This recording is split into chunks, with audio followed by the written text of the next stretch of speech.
All right, good morning, everyone. Welcome to .LA's virtual pitch showcase. I'm Kelly O'Grady, .LA's chief host and correspondent and head of video, and I'm going to be your host for this event. So for those that have attended one of our events before, you're likely familiar with our mission here at .LA, but for those that are new, welcome. Just want to take a second to highlight with COVID-19 impacting everything, what our goal is here with these events. So it's no surprise that in the past couple of years, LA has seen the development of a really vibrant tech and startup ecosystem across a number of industries. So that's where we come in. .LA is a news and events company with a mission of really shining a light on the innovation in this quickly growing community. So events such as today's are just one part of doing that. Obviously, we've had to quickly pivot to virtual given everything that's happened so that we can continue connecting with you all and bringing you the news and the pulse of the startup scene here. So for today's showcase, we're going to focus on e-commerce, which is quite timely when we're all at home shopping online. I don't know about you, but that's what I'm doing. And so to that end, we have assembled a really impressive lineup of folks to give us the investor lens, as well as an impressive lineup of companies today. On the investors front, we have Michael Broukhim and Spencer Rascoff. So Michael, would you like to say a few words of introduction?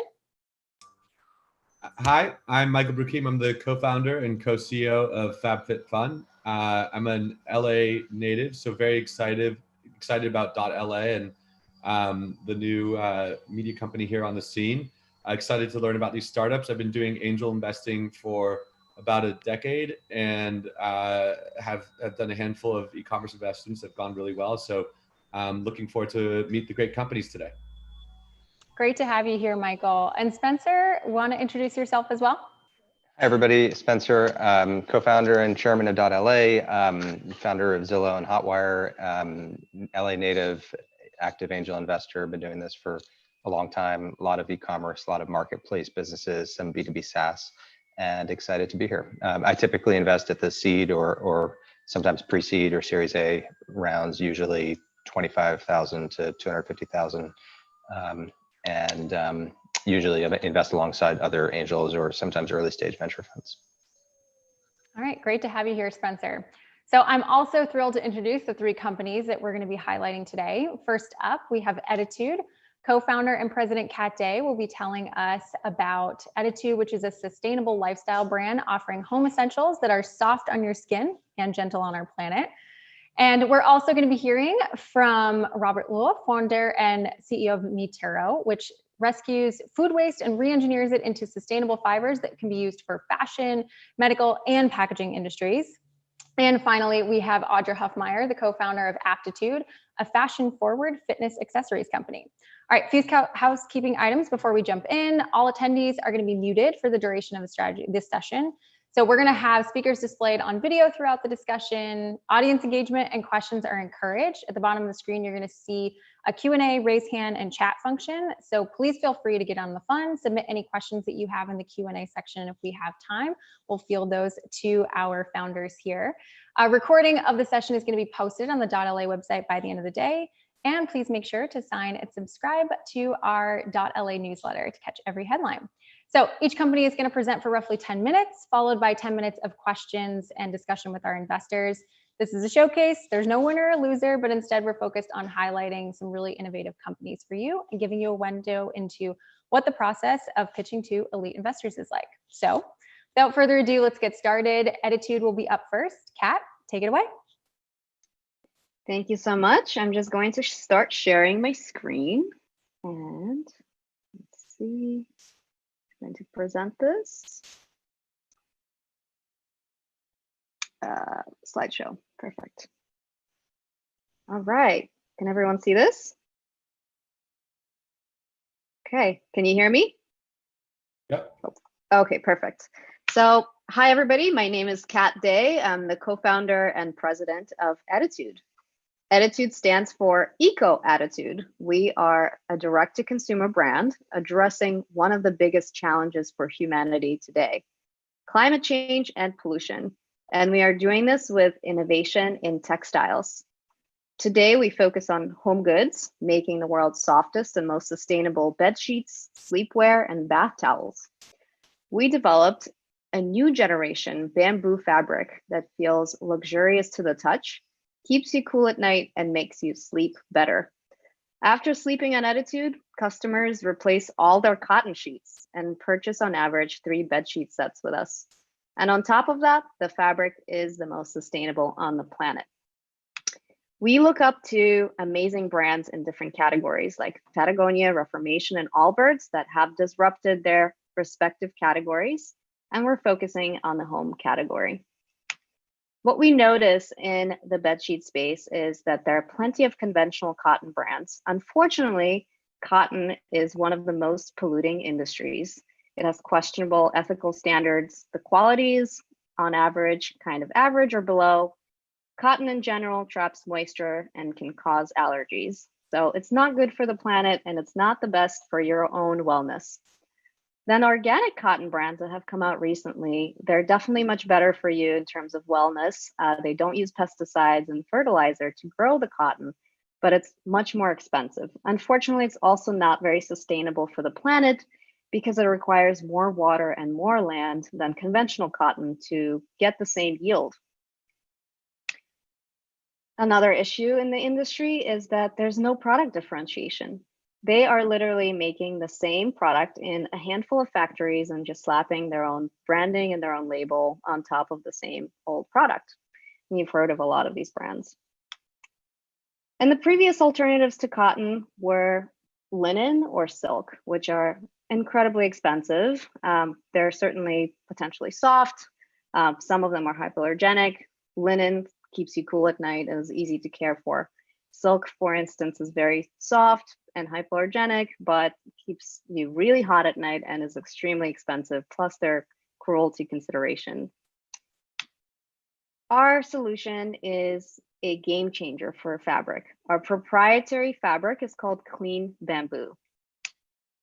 Why is it amazing? It's soft, it's sustainable, it's hypoallergenic, it keeps you cool at night, and it's easy to care for. You can literally throw it in a washing machine and tumble dry, and it's at the price of cotton. We launched in 2017 in North America and have been doubling and tripling every year. This year, we are on track to triple as well.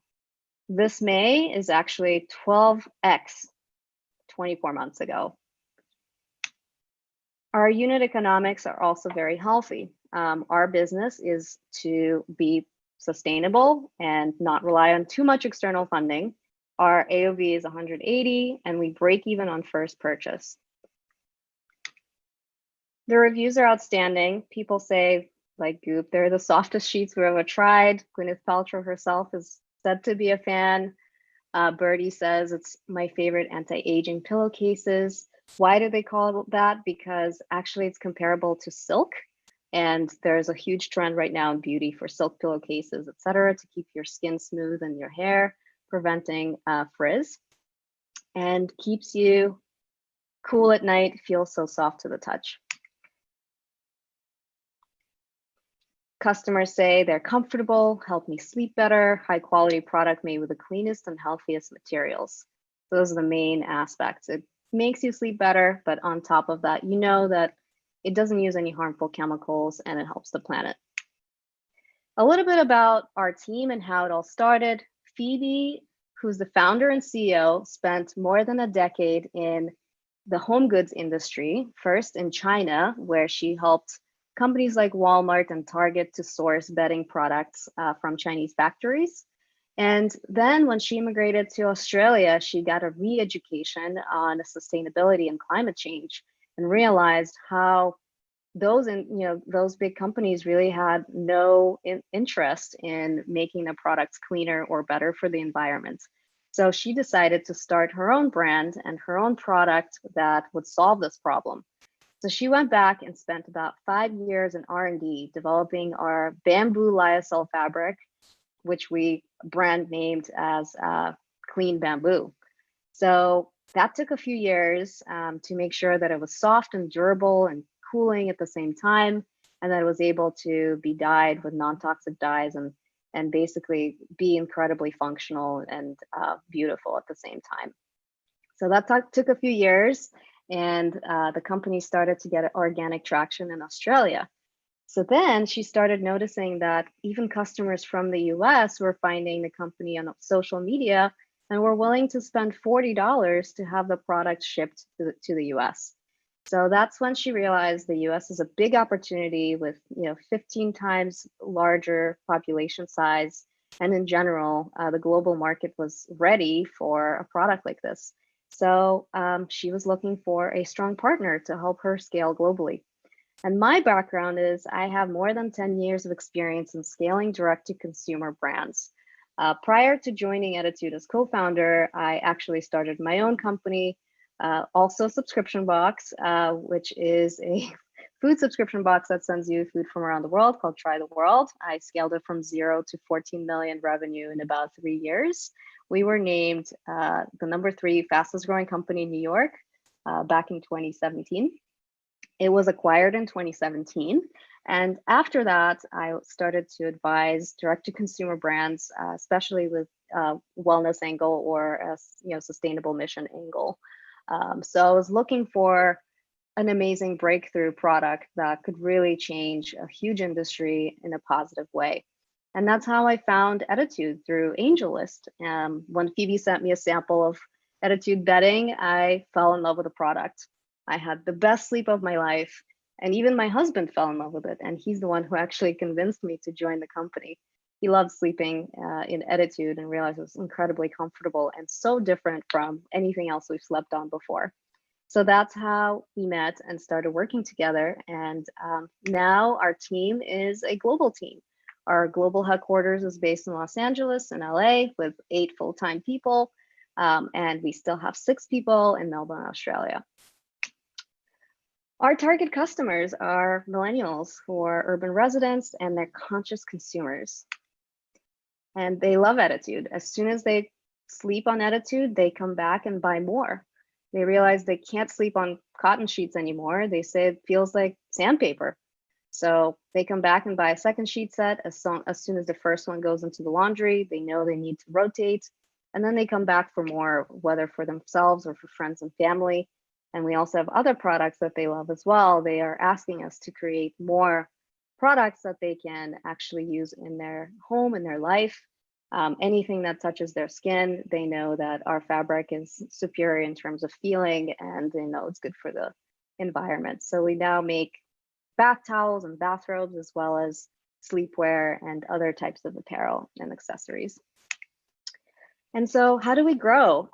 We've been growing really rapidly, of course, relying on email and organic social media, but also on paid social and Google search and a few other. But some interesting growth channels for us are subscription boxes. For example, FabFitFun has purchased 16,000 units of our sleep masks. And I mention this because I know Michael is a co-founder. We've had an amazing success with FabFitFun, where customers get to experience this unique product. They know it's good for them, and then they end up learning more about ettitude and buying other products on our website. So that's been really exciting. And then second growth channel is hospitality and airlines. Although that's on pause right now due to coronavirus, we've had some really great success with amazing hotels like the One and Only Hotel, which is focused on sustainability, as well as Qantas Airways that has partnered with ettitude multiple times now. You can use your Qantas loyalty points to get ettitude products. And we've also done a co-branded eye mask that folks can use on the plane. So it's been really, really exciting. Our competitive advantages very quickly is that first mover advantage on our unique patented and trademarked fabric, deep technical knowledge and strong relationships within our supply chain, allowing for quality control, innovation, and transparency, unlike many of our competitors that really just put their label on a product that already exists. Extensive product innovation and capabilities and product pipeline. We are working on some really cool fabrics in addition to our flagship. For example, we have one that's infused with charcoal that's been scientifically proven to kill 99.9% of microbes, which of course right now in this time when people really care about wellness and health is a big seller for us. We're capital efficient, profitable on first purchase. We have a global workforce and beloved mission-driven brand with loyal customers. So it's been really amazing to continue to be able to bring our positive product into the world and continue to grow. And our vision is to create a self-love lifestyle brand. We envision a world where our customers are pampered with this unique and sustainable material all day long. We plan to expand in other areas of categories such as loungewear, basewear, travel wear, things that touch your skin and keep you comfortable. Thank you so much.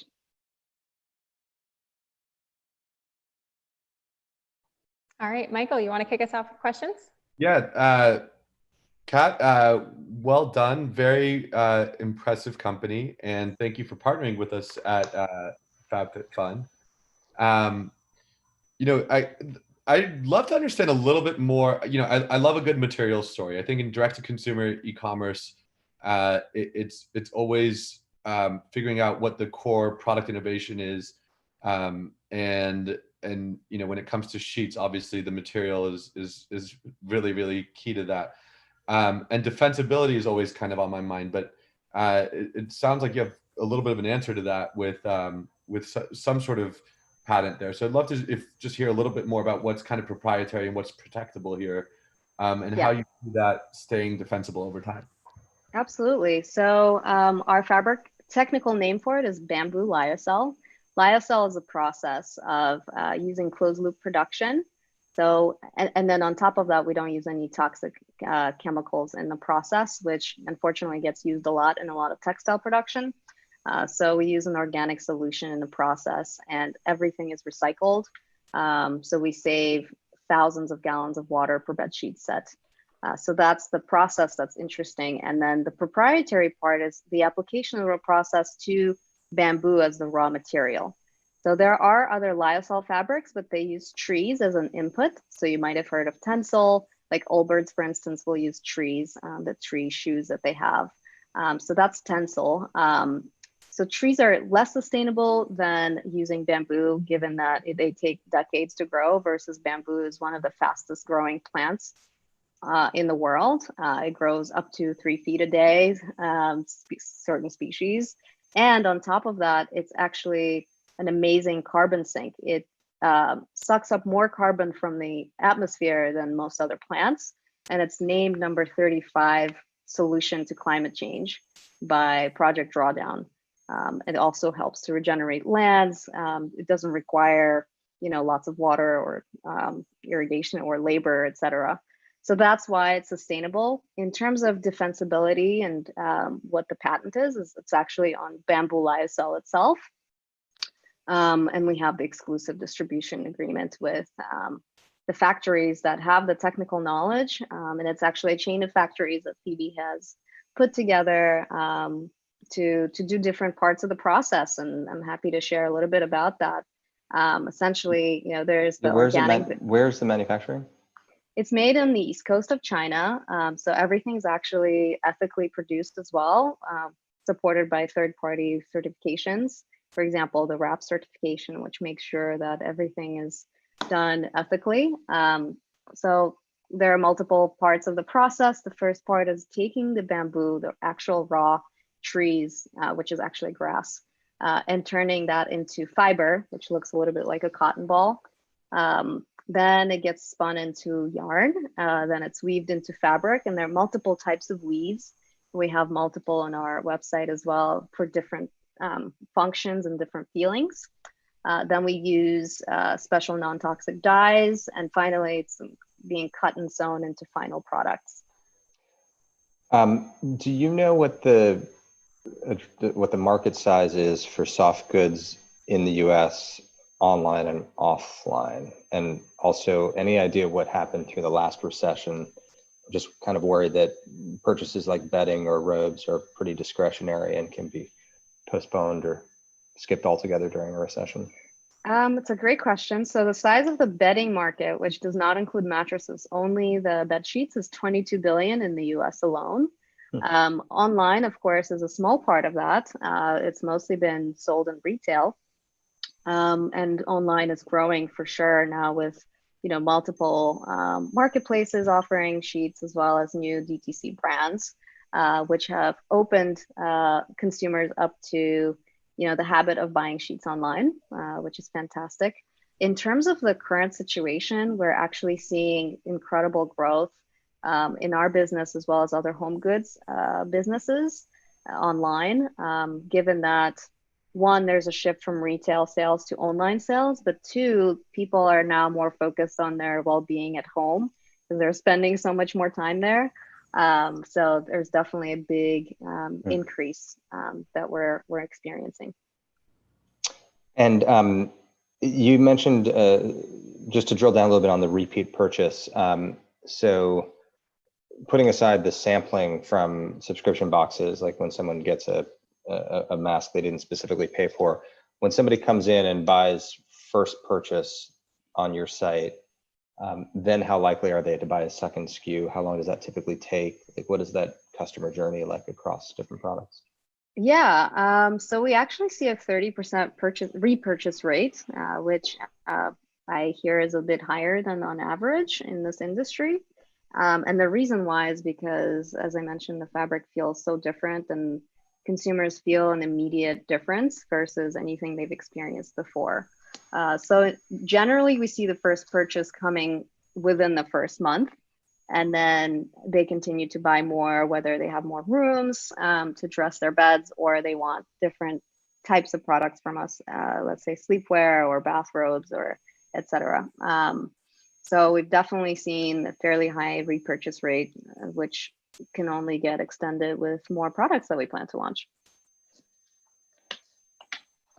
So there are a couple of questions we won't have time to answer, but just so others can learn, I think, how angel investors like Mike and I approach these things. Some other areas I would want to drill down into would be more on your customer acquisition strategy. If, what's the split between paid marketing and organic marketing? And then within paid marketing, what channels you've had success with and why. The break even on first purchase, I would love to drill down more on, like, what that really means, or is that at the gross margin level, at the true net income level? Like, how are you calculating the that? true net income level for a new to file customer from our paid acquisition channels. Cool. And to answer your first question, it's about 50% paid versus 50% organic. Okay, and I assume paid is mostly Facebook and Instagram, or? Primarily, that's one of our top channels, definitely. We're also actually, surprisingly, Google search is one of our top channels, and also a few other channels like podcasts and subscription boxes. And how much have you raised to date? We're actually, we haven't raised that much. We raised about 2 million so far. Cool, congrats. Yeah, thanks. We do have a little bit of room left in our round, which is why we're doing this pitch, which is really exciting. We just brought in an amazing lead investor called Drumbeat Ventures to lead our round, who is focused on mission-driven companies with a strong culture, because the thesis is that companies with a strong mission and culture actually deliver higher financial returns. I believe that. Great. What do we? Yeah, and I think Spencer named most of the things that we continue to dig into. I love, if I was digging in further, understanding even that relationship that you have with the factory. The IP to me is really, really kind of key to this story in terms of how big this can get. And so to spend more time there, but big deep interest in unit economics as well. So anything around LTV to CAC, and what those attach rates look like to kind of these secondary products beyond the repeat usage, but are people adding things to their first baskets even, and what are those kind of second hero and third kind of products that that are really picking up. But I hear a lot of given what I do, we see a lot of e-commerce and products and things like that. But I think you guys have a really great business and really well positioned. I think that core differentiation, the hard part about standing out as a direct to consumer brand is you're going to get copycats. And so, if anything is successful, you look at like how many mattress companies there are, for example, or in any of these categories. And as there's many, sheet companies and innovators who are coming up with new sheets and things like that. So just how you stand out and continue to stand out in a way that's defensible, I think is absolutely critical. And I think with a material story is usually one of the best answers to that. Yeah, that's definitely one of the reasons we wanted to make sure we have proprietary IP, as well as communicate that story as well as possible with a trademark name, and make sure our website and all of our materials are very clear in terms of how this is better for you and for the planet. Yeah, Kat, I don't know how deep we go on this in this format, but love to learn more about the details of your round. So sure. Yeah, let's chat separately. All right, great. Thank you so much, Kat. We are going to switch over to Robert from Terro. But before we do, I just want to say, Kat, let me know, because I'm a huge fan of ettitude, that there is a 20% off sale this Memorial. Yes, there is. Memorial Day. I'm buying my new bedding. All right, Robert, take it away.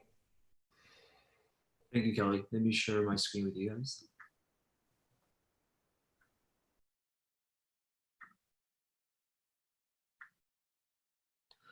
Are you tired of sending your food waste to landfill and polluting our environment? Well, I am. Hi, my name is Robert. I'm the CEO and founder of Terro. When I visited my uncle's dairy farm in China in 2018, I was shocked to see buckets and buckets of spoiled milk sitting in his farm. He was really frustrated, so he asked me to help him find a solution to distribute all these milk waste. That was when I first investigated the impact of food waste to our climate. In fact, 1/3 of the food that we produce around the world goes to waste every single year. And that creates 3.3 billion tons of greenhouse gases, which is equivalent to 37 million cars driving on the road at the same time. Amongst that, 128 million tons of milk are being dumped. Food waste is a century-old problem, but there has been a sustainable or affordable solution until now. My company, Terro, is a biotechnology company that rescues food waste and re-engineers it into sustainable fibers. What do I mean by that? First, we created a patent-pending process called PROAC, in which we extract the bad casein protein from these bacteria-grown, expired, sour, spoiled milk. Next, once we have the bad casein protein, we go through another process that we created called SIRI to remove and purify these bad casein protein into good casein protein. So theoretically, these casein protein can be made into food again, to feed hungry people in need. But we didn't want to stop there. We created another process called DFS, in which we spin the casein protein into the fiber that I'm holding up right now.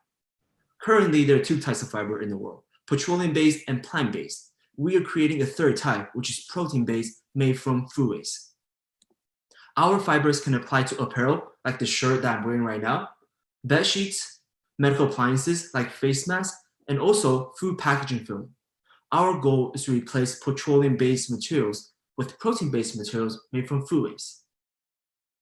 We are redefining circular economy in which everything begins with food waste, and we create sustainable byproducts from it. And at the end of the cycle, our products can be recyclable and biodegradable. We began as a B2C brand in stage 1 to validate the market. We sold over $100,000 in 9 months to 40 countries around the world. This year, we're launching our B2B part of business, in which we'll supply our fibers to other corporations for them to make a change fundamentally. In stage 3, we plan to license our technology to other corporations. We're looking at a very big market. The textile industry is $1.3 trillion globally, and it's $15 billion in the US, whereas the food waste industry is $1 trillion globally and $27.5 billion in the US. We have 30 years of supply chain management relationship in China. We have filed 2 patents already, and we plan to file 4 more invention patents later this year. We're currently partnering with Dairy Farmers America, which is the biggest raw milk supplier in the world, and other food companies such as Danone, Nestle, and General Mills to help these companies recover and re-engineer their milk waste, their food waste, into something that's more valuable. Our fiber is biodegradable, is cheaper, and use 60% less water compared to organic cotton. We have won several prestigious awards, one of them being the Startup World Cup Chicago Regional, which is the biggest startup competition in the world. Because of our unique technology, Nike has purchased our fiber and product to run more testing. We have also signed LI with H&M, Ralph Lauren, and Richemont. We supply Danone's entire Dairy Forum 2020 apparel. We're currently partnered with DFA and Sprint. We have been featured in several publications such as Forbes, Business Insider, and China's Central Television, which broadcasts to 1 billion viewers worldwide. And that helps us to gain momentum and exposure to launch our product in China next month. Our primary competitor is a German company called Q Milk. They blend fresh milk with acrylic, which is a harmful petroleum material. Their process is costly and not eco-friendly at all. Whereas for Metero, our process involved absolutely zero petroleum chemical. Our fiber can apply to multiple industries such as fashion, medical, and packaging industry. We are cheap. Our fiber is cheaper than Model and organic cotton and 100% biodegradable. We have a team that generates results. I have started 3 companies with 2 successful acquisitions. We have a team of material scientists, data scientists, and marketing experts. 50% of our team members are females, so we highly value diversity in the team. For our future plan, we want to continue engineering and explore the possibility of food waste, what else we can do and turn it into sustainable fiber. We are working on a separate technology that can turn whey, which is the byproduct of yogurt and cheese, into food packaging film to replace plastic packaging. We are also testing with vegan milk, vegan food, to test it into fiber that we can use in the future to replace plastic. Social impact is at the core of our business. We want to help struggling farmers by outsourcing our process to them so they can create a fiber for their own use or to sell it. We are rescuing food waste and turns it into good food that can feed hunger, that can feed people that are in need. For every product we sell, we plant 15 trees with Eden Reforestation Projects, and we donate 20 meals to a child in need with Operation Food Search. We're currently raising on $800,000. With that, 70% will be used to remodel our R&D facility in Shanghai, and that will help us to create more products in line. And 20% will be used for us to launch our commercial pilot later this year. Thanks to our innovative technology, food waste can now be re-engineered to replace petroleum materials. Welcome to the future. The next time you see food waste, don't cry over it, just wear it. Thank you. Thanks, Robert. So cool, really cool idea, and I'm happy, the world thanks you for devoting your intellect to challenges like this. It's also great to see that you seem to have a personal connection to the problem and a mission orientation. I mean, those are things that I look for, and I think most investors look for. Also interesting to see the B2C kind of validation, stage of the business, and then the move to B2B and then licensing. I think that makes a lot of sense. I like that. My question is, you're taking food waste, in particular milk, and turning it into fiber as like a cotton or cotton replacement to make textiles, I think, right? So the question is, do you think that end use consumers, the people that buy the Ralph Lauren clothes, are going to care that the clothes were made with this? Or is the value prop that you're going to find somebody at Ralph Lauren that cares? Or is it going to be cheaper and higher quality, or all of the above? Like, why will Ralph Lauren buy this instead of traditional cotton? Absolutely. Thank you for the question. I've spoken with many sustainable managers at Ralph Lauren, Nike, Adidas, and from my conversation, there are 3 keys that they care about. First is messaging. Consumer really care about messaging, whether it's sustainable, whether it's biodegradable, how is it going to make them feel better about their impact of the environment? So obviously our fiber is biodegradable. It's made from food waste, so we have a very strong messaging behind it. Second is pricing. Our product costs lesser than organic cotton or Model, and that makes it really competitive in the market. And we plan to decrease the price as the technology improves. And third, which is most important, is the performance. Our fiber is very soft. It's actually softer than cotton. A lot of our customers came back and told us they wear our t-shirt as their PJ to go to sleep because of the softness. Also, milk itself has amino acids. That means people that have skin allergy can wear it. It's good for people that have skin allergy. Also has moisture wicking property and breathable property. So when you combine all these three aspects together, that's why Nike, that's why Lululemon, that's why Ralph Lauren, they're interested in our fiber. Okay. Echo Spencer's thoughts. I think this is super cool, and thank you for doing it. Wanted to just follow up on Spencer, just so I make sure I understand. Right now, the raw material fiber is cheaper than cotton. Is that so you like from a cost competitive standpoint, you're already there, or is that sort of the forecast of where you can get to? And then the related question, or kind of second question I had is, and this is just my own naivety about the kind of the food waste system, but where are you aggregating the waste? Is it from how do you collect it? What are the costs involved in that? And yeah, just how does that process work? Absolutely. So first question, is it cheaper in the current stage? So currently, the shirt that you see on our website came from my uncle's dairy farm. So currently the fiber is actually 1.5 times higher than organic cotton. But with the second version that we're working on, it will be lower than organic cotton and model. And we plan to launch that at Q1 of next year. And how are we able to get more food waste resource? So that's why we're moving our supply chain from China to the US, closer to our food waste. We're partnering with Dairy Farmers America. We're also a vendor of Danone. We're speaking with Nestle, General Mills, these big food processors, and also retail stores where most of food waste happens. So we will build an extraction plant in the US, and that will directly deliver to our plant where we do the extraction, where we do the fiber spinning. And is the process, is it, because we've kind of gone from milk waste to food waste, is the kind of the process and technology that you guys have developed, is it's extensible to other forms of food? That's kind of the idea, and what are the characteristics of the type of food that are kind of more amenable to this? Absolutely. So we began with milk waste, dairy waste to help out my uncle. That was the initial motive. And second, we were working on vegan milk that has protein. So essentially, any type of food that has protein, we'll be able to extract, purify it, and spin it into fiber for usage in the other industries. And the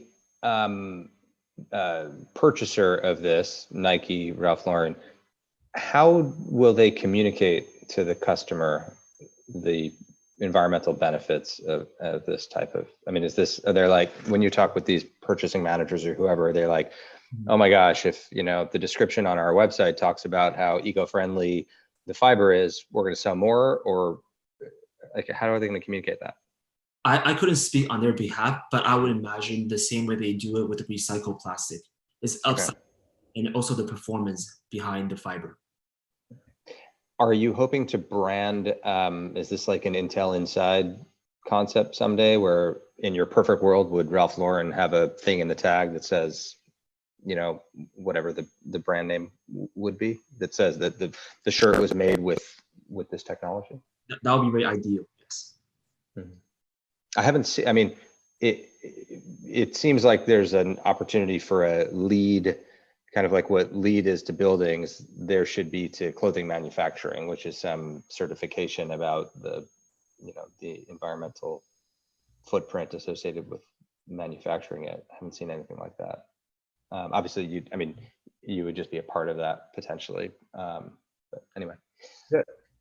Yeah, I think it's a great thought, Spencer. I was an early angel in Reformation, which is big kind of sustainable fabric based company, and she had to create all of her own metrics and statistics and to tell that story. But I think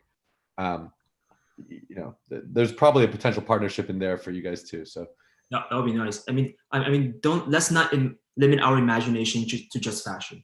This textile can also apply for bed sheets for Cat's company, also for face masks, which we think will be next trend in near future, and also in food packaging to replace plastic. That's a very big area we're currently working very hard on. So there is multiple applications beyond fashion. Why is there so much milk waste? How there's so much milk waste? Yeah, why is there so much milk waste? Right now, because schools are closed down and restaurants are closed down, there's nobody supply them directly. So now they have to dump away. In fact, I read an article that says every single day, 10 million liters of milk are dumped. That's a crazy amount. And even at the normal standard, every single year around the world, 128 million tons of milk are dumped. So it's a huge, huge waste. And milk is just the beginning. We're working on turning other type of food waste into sustainable, useful product as well.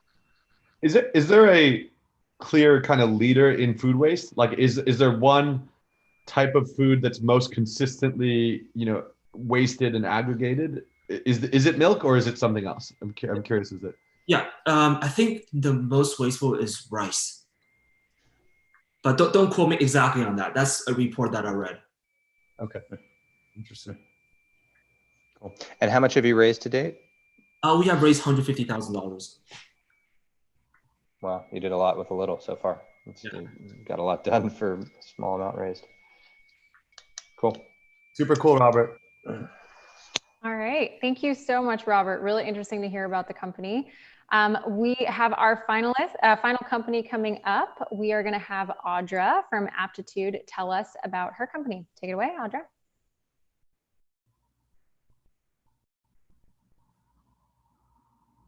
Oh.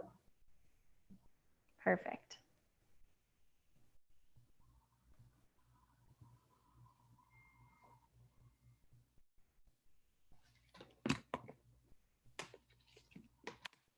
Thank you, Kelly. So my name is Audra, and I am a co-founder of Aptitude. I met my two co-founders, Ariel and Riley, last summer during the Startup UCLA Summer Accelerator.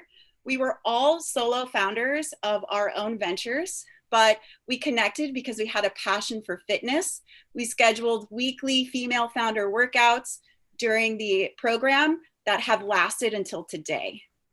If you flash forward to March, the COVID-19 pandemic hit and our gyms and our favorite boot camps shut down. So we had to transition to working out at home. And we realized that we needed fitness accessories to maximize this experience. But we ran into a few problems. The first one was that we went on Amazon and there was a lack of fashion forward and aesthetically pleasing fitness accessories. I could find a purple dumbbell, I could find a neon mat, but none of that matched my new gym, which was my living room. The second is that gyms are closed, and even after gyms reopen, people will be afraid to go to the gym. So there's a high demand for fitness accessories, and there needs to be more companies to fill this demand. Last, we found a lack of branding for an elite and exclusive at-home fitness accessory company. So if you go on Amazon and you look up resistance bands or fitness accessories for home, you'll find this. None of these match, but they also don't match your home decor. So we founded Aptitude. Aptitude means fitness in Spanish. We sell elite accessories for at-home fitness. We drop ship fitness accessories and we have fast shipping times. What's really unique about us is that we have the same color scheme. Everything is black and gray with our logo in white on it. We are also very unique because we offer a fit kit. This fit kit is a bundle of items you can use to create your own at-home gym. And we've really taken the time to hand select modern fashion-forward fitness accessories. And so in our kit comes a jump rope, a glider, a booty band, resistance bands, towels, a resistance tube, and it all fits inside of a nice fitness bag that you can put under your bed, in a closet, or in a drawer. And so we plan to sell our fitness kit for $69.99 with a profit margin of about 84%. And so, as I mentioned, we're going to sell our kit online, and we're going to partner with fitness trainers and influencers to sell our product through profit sharing. And in the future, we plan to offer additional fitness accessories. All future fitness accessories that we sell on our website will also include the same black, gray, and white color scheme. And so this company was inspired by the COVID-19 pandemic. We started Aptitude in March, And we've really taken the time to create an online community on our social media. We share fitness tips, we share workout ideas, we share recipes, and we actually have our own Aptitude apparel. We have sports bras, we have leggings, and we create our own content. And so last month we ordered our first kits, and currently we are recruiting and negotiating with trainers for our profit sharing program. And so we are looking to raise $300K for 15% equity for 18 months. And most of this money is for marketing, storage, and inventory. And our plans for the next 18 months are, we plan to drop our starter kit next month. And by July, add water bottles, yoga mats, ankle weights, and dumbbells as add-ons. We've already negotiated with our manufacturers. And in August, we're going to drop a yoga kit for all of our yogi friends. And in the fall, we are going to drop a second fit kit, which will have some upgrades with feedback from our first customers, as well as we plan to drop a back to school college and dorm fit kit, because even if colleges, campuses do open up, maybe the gyms won't be open. And lucky for us, one of my co-founders, Riley, she also owns a very successful college game day company that she has scaled from 1 campus to 15 campuses in under a year. So she knows a lot about college students and how to market towards them. Also, right now, we have been social distancing in our Aptitude apparel. We go hiking, we go to the beach, we work out outside in our apparel, and people are really excited about our gear. And they always ask us where they can purchase our sports bras or our leggings. So by Cyber Monday, we plan to drop apparel. And then next spring, we hope to find retailers and drop a boxing kit. And so our target market is pretty large. We know that the average American spends $155 per month on health and fitness. And lucky for us, all this money is being spent on home fitness because of the current situation. And the global fitness industry is large. It's worth $80 billion, and $11.5 billion of this is specifically for fitness equipment. And so we definitely have a lot of competitors out there, but what really sets us apart and gives us a competitive advantage is our fitness kit, okay? We're offering a 1 kit, very streamlined option. We're not giving you many choices, which confuse people and make them not want to buy your product. So our kit is fashion forward and it's very affordable. And so our 2-market strategy is very simple. We plan to partner with influencers and trainers through profit sharing. Currently, gyms are closed. I cannot stress that enough. And trainers, they have lost income. So incentivizing them to share our products with their clients and their social medias is a great way to maximize our sales. As well as one of our co-founders is a part of a network of fitness influencers that she can reach out directly to negotiate with. We also plan to partner with at-home fitness apps and design workouts to encourage cross usage with our accessories. We also plan to do aggressive social media marketing to target customers. And so with that being said, we have a great team to make Aptitude work. Not only are we fitness junkies, we also have business aptitude. So Arielle is a recent UCLA alum. She's an inventor, and she is also runs a very successful e-commerce company that sells innovative cat products. Riley is a current UCLA undergrad, and she has 2 other companies, one of which is a very successful college game day company that she has, or college game day apparel company that she has scaled from 1 to over 15 campuses. She's also successfully raised a round of funding for this business. And I myself, I am finishing my PhD at UCLA in biology, and I also run an e-commerce company in the sustainability space. And so before I finish, I just wanted to share with you guys some of our content because we're really about branding and showing people all that we are about. So this is like one of our TikToks. It has like 40,000 views. We share information about ourselves. Straight to the couch. We put the mic outside. Let's go. And yeah, so Thank you. We are Aptitude. We are female founded, and we sell elite accessories for home fitness. Very cool. Congrats, Audra, on getting this going and getting near launch. I think the home fitness space is a very exciting space. A lot of innovation, a lot of interesting things happening. So I think there's going to be a lot of growth. So I think you're in a good space you're entering. My questions are mostly going to be around, what's going to make this defensible over the long run. And I think I like the aesthetic that you guys have, but I tend to be wary of companies who are relying purely on aesthetic for differentiation. And wondering, if there's other things that you guys have thought about, because if, being in the, one could kind of conceivably create that kit by going on Amazon and ordering, really similar products that look different.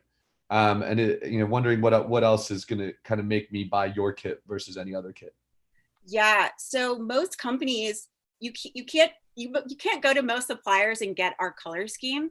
So we've actually had to work with them, have them develop specific colors for us.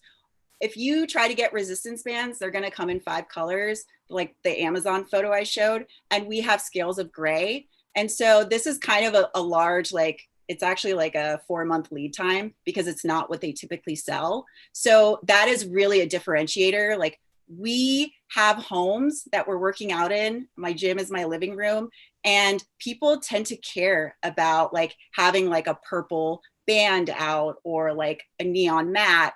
And so you can buy a black mat, but a lot of the resistance bands and things like that, they come in colors, and you see them online. Everyone's selling the same colors. So that's really what's differentiating us, is that we're taking the time to find manufacturers who can make exactly what we want. Are you going to sell on Amazon? Yes, we do plan to have a sales channel on Amazon. And I haven't actually had time to focus on Facebook's announcement yesterday, but as just skimming headlines, I guess they launched a new e-commerce product, which I don't know if that's also on Instagram or just on Facebook. Have you focused on that yet? And do you know what impact it'll have for you? No. Okay. I know about Facebook ads. So if this is relatively new, it's also new to you. It's new to me. So that's something. I think they're enabling e-commerce sort of within your Facebook, and presumably over time. And Instagram had already been testing an e-commerce product. Yeah, we all have e-commerce companies, and we've sold things on Instagram. So I do know that's possible, and that would be great if it's on Facebook as well.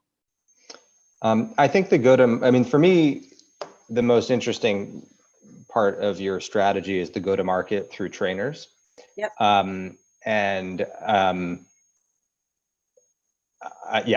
think that's creative and maybe might work. I will be sort of brutally honest in an attempt to try to be helpful. Yeah. Because I think you're going to be a long-time entrepreneur. This is going to be I was going to say the first of many companies. It's not even the first. It sounds like you also have a couple other companies that you're working on. I do not agree that having a commoditized product in a different color scheme is differentiated or sustainable. No. Okay.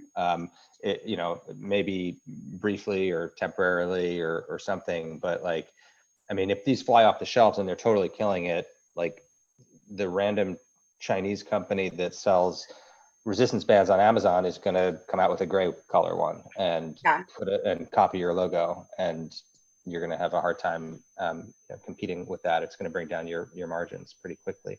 But a go-to-market through a trainer channel is kind of interesting. And if you could somehow get 10,000 trainers, hawking your products, and you find a way to cut them in and motivate them, that's interesting.